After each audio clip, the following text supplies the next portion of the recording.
అందరికీ నమస్కారం అండి. జగద్గురు శ్రీకృష్ణ ఛానల్‌కి స్వాగతం. ఈరోజు శుక్రవారం రోజు అమ్మవారి యొక్క మహిమాన్వితమైన కథలు ఎవరైతే భక్తి శ్రద్ధలతో వింటారో వారికి జన్మ జన్మల పుణ్యఫలం కలుగుతుంది. కాబట్టి ఈరోజు మనం తెలుసుకోబోయే అమ్మవారి కథ గోదాదేవి కథ. గోదాదేవి అమ్మవారి యొక్క కథ ఈరోజు మనం తెలుసుకోబోతున్నాం. ఆండాల్ తల్లినే గోదాదేవి అని కూడా పిలుస్తారు. ఈవిడ భూదేవి అంశ. భూమిపైన ఈ కలియుగంలో భక్తి తరిగిపోతున్న తరుణంలో భూదేవి మహావిష్ణువును మళ్ళీ ఈ భూమిపై అవతారం ఎత్తమని వేడుకుంది. కానీ మహావిష్ణువు పిల్లలు తండ్రి చెబితే వింటారో లేదో కానీ తల్లి ప్రేమగా చెబితే ఖచ్చితంగా వింటారు. కాబట్టి ఈసారి నేను కాదు నువ్వు అవతారం దాల్చు. నువ్వు అనుకున్న కార్యసిద్ధి అయిన తర్వాత చివరకు నువ్వు నన్నే చేరుతావు అని చెప్పి భూదేవిని అవతారం ఎత్తమని మహావిష్ణువు ఆదేశం ఇచ్చాడు. అలాగే మహావిష్ణువు ఆజ్ఞ ప్రకారం ఒక తులసి వనంలో ఆవిర్భవించింది. మన జగన్నాటక సూత్రధారికి తెలియని విషయాలు ఉంటాయా? అందరూ ఆయన ఆడించే నాటకంలో పాత్రులే కదా. అలాగే గోదాదేవి జన్మకు ముందే మన స్వామి తన బంటును భూమిపైకి పంపించారు. అదే ఆయన వాహనమైన గరుత్మంతుడు. దానికి కూడా ఒక వృత్తాంతం ఉంది.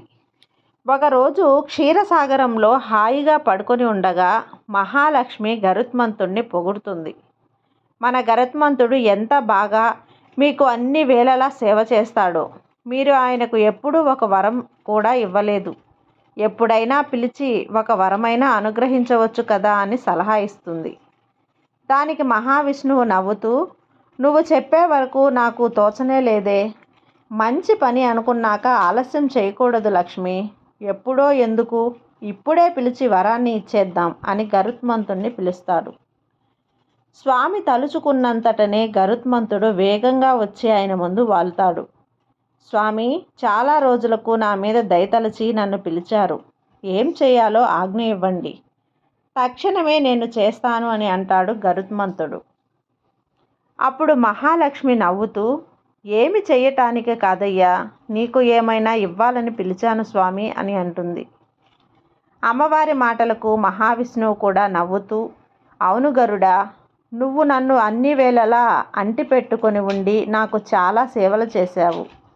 నీ సేవలతో సంతోషం పొంది నీకు ఏదైనా ఒక వరం ఇవ్వాలని అనుకుంటున్నాను.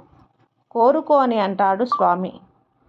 మీ సేవలో తరిస్తున్నాను. ఇంతకంటే నాకు ఇంకేం భాగ్యం వద్దు తండ్రి. ఈ అదృష్టం ఎప్పుడూ నా నుంచి దూరం కాకుంటే అదే చాలు అని అంటాడు గరుత్మంతుడు. కానీ మహాలక్ష్మి మాత్రం, అదేంటి గరుడా, స్వామివారు అంతగా వరం ఇస్తానంటే వద్దంటున్నావు. కోరుకో. ఎంతమంది కఠిన తపస్సు చేస్తే కానీ దొరకని అవకాశం నీకు ఇలా వచ్చింది. దీన్ని చేయి చాచుకోకుండా అందుకోమని ఆ తల్లి ఆదేశం ఇస్తుంది. ఇక గరుత్మంతుడు తల్లి మాట కాదనలేక ఏ వరం కోరుకోవాలో అని ఆలోచిస్తూ ఉంటాడు. అదే సమయంలో అతని మనసులో ఒక విచిత్రమైన కోరిక మొదలైంది. అది అతడికే ఆశ్చర్యం కలిగించేలా ఉంది. అప్పుడు గరుత్మంతుడు, కోరుకుంటాను తల్లి. నా మనసులో ఇలాంటి కోరిక ఎలా పుట్టిందో నాకే తెలియదు. కానీ మీరు అనుగ్రహించిన తర్వాత నాకు ఇలా అనిపిస్తోంది.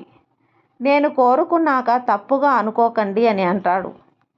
అప్పుడు మహావిష్ణువు, ఏ విధమైన సంకోచం కానీ భయం కానీ మనసులో పెట్టుకోకుండా అడుగు గరుడా అని అంటాడు.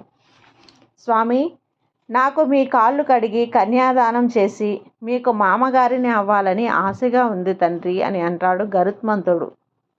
గరుత్మంతుడి కోరిక విని మహాలక్ష్మి ఆశ్చర్యంగా చూస్తుంది. ఇదేమి కోరిక అని దానికి జవాబుగా గరుత్మంతుడు, నాకు తెలియడం లేదు తల్లి. ఇలాంటి విచిత్రమైన కోరిక ఎందుకు నా మనసులో కలిగిందో నాకే తెలియటం లేదు. అంతా జగన్నాటక సూత్రధారికే తెలియాలి అని శ్రీ మహావిష్ణువును చూపిస్తూ అంటాడు.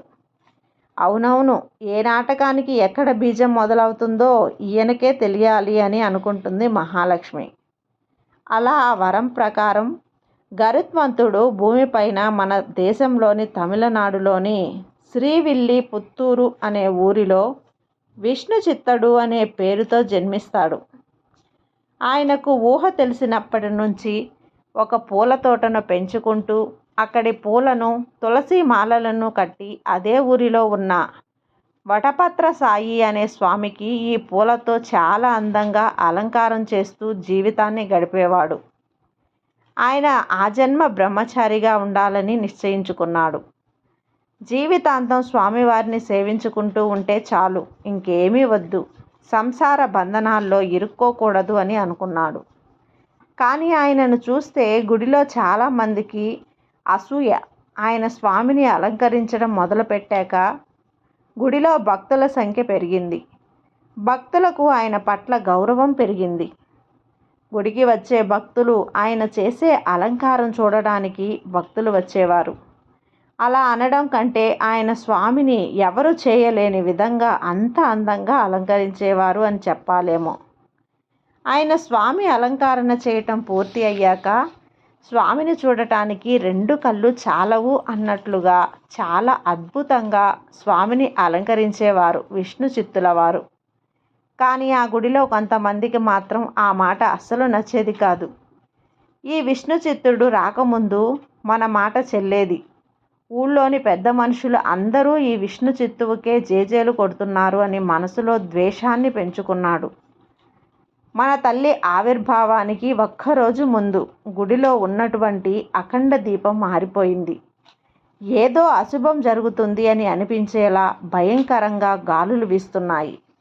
అఖండ దీపం మారిపోవడంతో ఊరికి ఏదో ఉపద్రవం వస్తుంది అని అందరూ భయపడుతున్నారు. దీన్ని విష్ణు చిత్తుడిపైకి నెట్టేసి అతని స్థానంలో వచ్చేద్దామని అక్కడున్న అనంత శాస్త్రి అనుకుంటున్నాడు.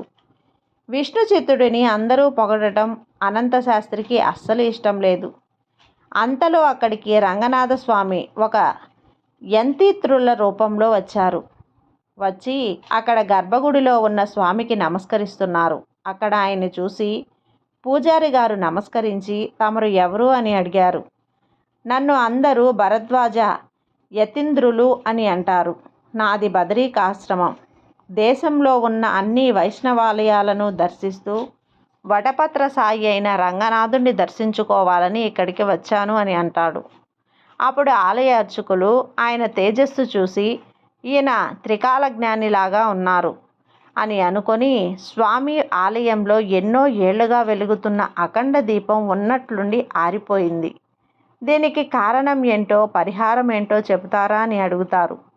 ఆయన ఆలోచించి మీ ఆలయంలో ఎన్నో ఏళ్లుగా అపచారం జరుగుతోంది, అందుకే స్వామి ఓర్పు నశించి ఆగ్రహించారు. దాని ఫలితమే ఇది. మీరింకా దీనికి పరిహారం చేయకపోతే ఈ ఊరు వాళ్ళ వల్లకాడు అయిపోతుంది అని అంటాడు.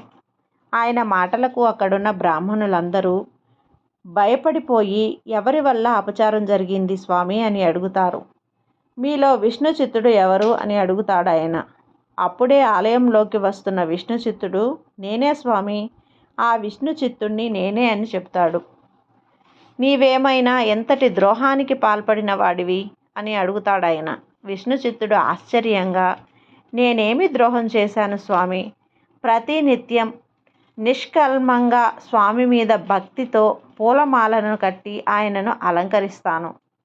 నాకు నా స్వామి తప్ప వేరే ప్రపంచం లేదు అన్నట్టుగానే జీవిస్తున్నాను అని అంటాడు. నీ భక్తితో లోపం ఉందని చెప్పడం లేదు, కానీ నువ్వు బ్రహ్మచారివి. నిత్య కళ్యాణ చక్రవర్తి అయిన స్వామిని ఒక బ్రహ్మచారి సేవించడం చాలా అపచారం అని ఆయన అంటారు. అదేంటి స్వామి, నారదుడు, హనుమంతుడు, తుంబురుడు వీళ్ళంతా బ్రహ్మచారులే కదా, స్వామివారి అత్యంత ప్రియమైన భక్తులే కదా అని అంటాడు విష్ణుచిత్తుడు. మూర్ఖుడా, నీకు వాళ్లతో పోలిక.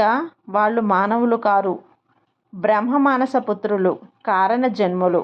ఈ సృష్టిని సక్రమంగా నడిపించడానికి మానవులు తప్పకుండా గృహస్థ జీవితాన్ని కర్తవ్యంగా భావించి నిర్వహించాలి. మాలాంటి సన్యాసులు కూడా గృహస్థులు అయిన తర్వాతే సన్యాసాన్ని స్వీకరించాలి. అలాంటప్పుడు భార్యాబిడ్డలు లేని నీవు ఈ స్వామిని సేవించడం కుదరదు అని అంటాడు ఆయన.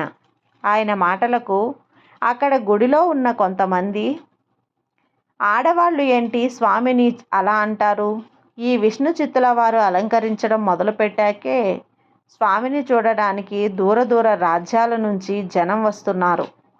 ఆయన అలంకరించిన రంగనాథుని చూడ్డానికి 2 కళ్ళు చాలవు అని అందరూ కలిసి అంటారు.